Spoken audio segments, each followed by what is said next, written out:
Kia ora, ko dia ho, hara mai, welcome to Homemade Let's Cook. We're making biscuits today, and just not any biscuit, we're making melting moments. Not too many ingredients, which is always good, but given that we're using butter, it's always good if that's pre-softened or it's certainly at room temperature. So I've got 125 grams of butter, and that's going to go straight into our mixing bowl, because we are advised on this particular recipe to use the beaters. And into that we've got 2 tablespoons of icing sugar. Into that, no surprises, we're using some vanilla essence. So we've got a teaspoon of that. And the only other things that we need handy are some corn flour, 1/4 of a cup, and plain flour, 3/4 of a cup. And I've got them ready to go when this is about to go in. So mixer on, I'll just be a sec. They always say beat until light and fluffy, but I've never really had that happen when I've done butter and any form of sugar. So let's just say beat until well combined. Now we'll just get a little bit of our mixture off the beaters here. So that's nice and well combined, and into that is going to go our 1/4 of a cup of corn flour,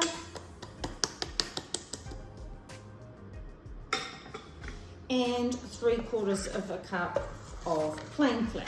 Now I'm going to just combine the corn flour first. There's no reason you can't put them both in together. As you can see, quite a bit of dust comes off the corn flour. Good thing about these biscuits is it uses a piping bag. And who doesn't like using a piping bag? Alright, so that's nice and well combined. Straight in with our plain flour.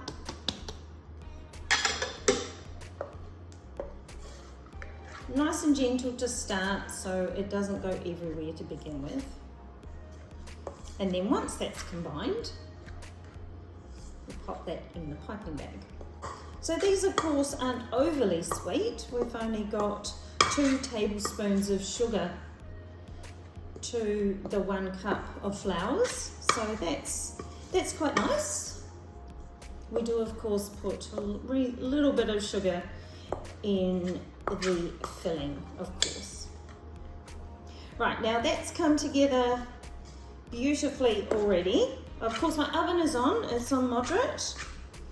The other thing about using the piping bag is that having your hands around the piping bag itself tends to melt the mixture within it quite quickly. Now, cool little tip for using your piping bag is to put it in a glass or a container so that you've kind of got a little bit of hands-free, because it is a little bit tricky to do. Put it this way, makes life a whole lot easier to do it like this, particularly if you've got runny mixture or you're piping some icing or something like that. Really handy. So I've got some greaseproof paper on my trays, which is just flat baking paper of course. There we go. It's got a lovely texture to it, Melting Moments biscuits. Lovely texture. Alright, so that out of the glass, which actually isn't glass, it's plastic. Okay, and then we'll bring over our trays, and we just want to pipe some rosettes. Now it's up to you how you'd like them to look. And sometimes it can be a little bit hit and miss sometimes until you kind of get the hang of it. In actual fact, let's take a closer look. All right, let's see how I go with these. Now my mixture is a little bit hard at the moment.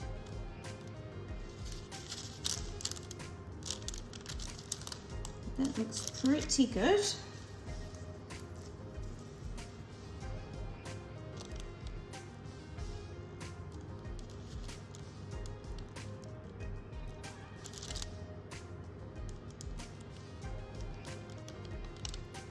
So they give them a little bit of room, but they're not going to expand too much because they've only got plain flour in them, remember? So keep going, of course, until your mixture is done.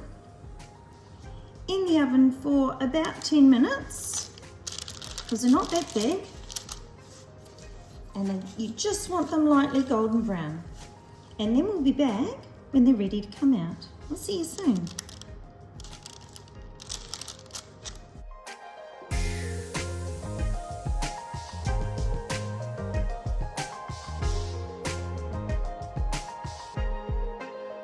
So either while you're waiting for your biscuits to cook or after they come out waiting for them to cool, you can be preparing your filling for them.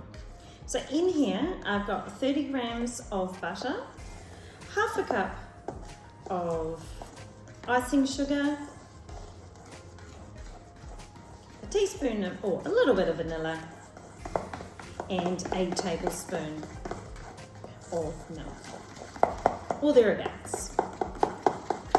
If it ends up being too runny, just add some more icing sugar. And then we'll be ready to fill them. So these are just out of the oven. They're lovely and crispy and beautifully golden, and we'll just leave them to dry out and cool down on the trays before we sandwich them together and then sprinkle some icing sugar on top. We'll be back again soon. So once our biscuits are cool, we just need to join them together with our icing that we just made before. Make sure you match a similar size with a similar size. Give a generous amount of icing and then sandwich them together. You could flavour your icing if you wanted to. You could also colour it. I've seen a lot of melting moments that are made with pink icing in the middle, and that looks really cool.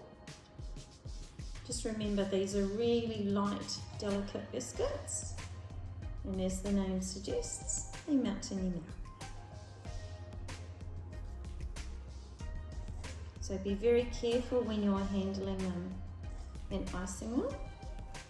Now I have to say that the recipe makes not a lot of biscuits, and there's quite a lot of icing, so you may wish to cut that down a little bit. I'm only going to make 9 biscuits in total, but they look absolutely stunning. And the final thing we do is we dust some icing sugar on the top. So that is the final thing that we are going to do here today. And I've got this lovely little canister to do that with. Of course, I'll have to clean up the bench afterwards.